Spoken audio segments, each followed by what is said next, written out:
All right, the lava from that Hawaii volcano creating a new threat for residents after reaching the Pacific Ocean this weekend. Apparently, it can send up a lot of toxic fumes, even glass-like particles into the air, to say nothing. I remember the concern before about car-sized boulders. Physicist Michael Guillen joins us right now.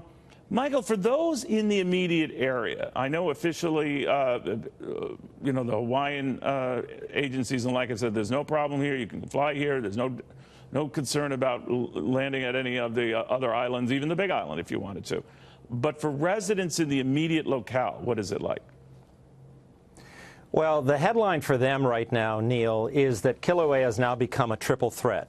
You know, 2.5 weeks ago, it started oozing very thick, slow-moving lava out of cracks that surround Kilauea, especially to the east and to the slightly north. And now, after that, then it started spewing out sulfur dioxide into the air, which is an irritant. It's a toxic gas. It's a poisonous gas. And over the weekend now, lava has moved right into the ocean, and when that happens, boom, you have fire basically meeting water, and the hydrogen chloride in the magma, when it meets the seawater, creates hydrochloric acid, which is now going into the air. So these poor people have it coming at them in 3 different fronts, and they need to be very, very careful. How wide do you think the danger area is, Michael?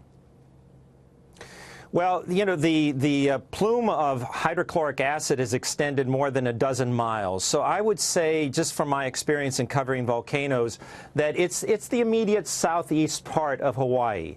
I covered Pinatubo back in 1991, and that was a much more explosive volcano. This Kilauea is what we call a shield volcano, so it tends to just ooze lava. It's not the explosive type like Pinatubo or Mount St. Helens, which I've also covered. In the case of Pinatubo in '91, the stuff got so high up into the air, it got into the stratosphere and actually cooled down the Earth. I don't see that happening here. I see that the effects of Kilauea right now, even this triple threat that I'm talking about, is going to be confined to that region of Hawaii. So those people there in Leilani Estates and that area in the Puna geothermal power plant, they need to be extremely careful, very vigilant. The scientists at the Hawaii Volcano Observatory have told people, you just never know when this thing is going to go. Although, Neil, I have to say, we are much better at predicting volcanoes than we are at other natural disasters like earthquakes. So that's a plus.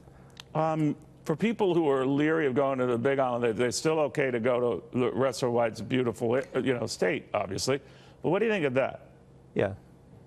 Yeah, I would. I mean, I would stay, obviously, away from the southeast region of Hawaii. I've been on that island many, many times. You can fly into the other parts, all the other 3 quadrants of the island. So they're not affected at all? Perfectly safe. Okay.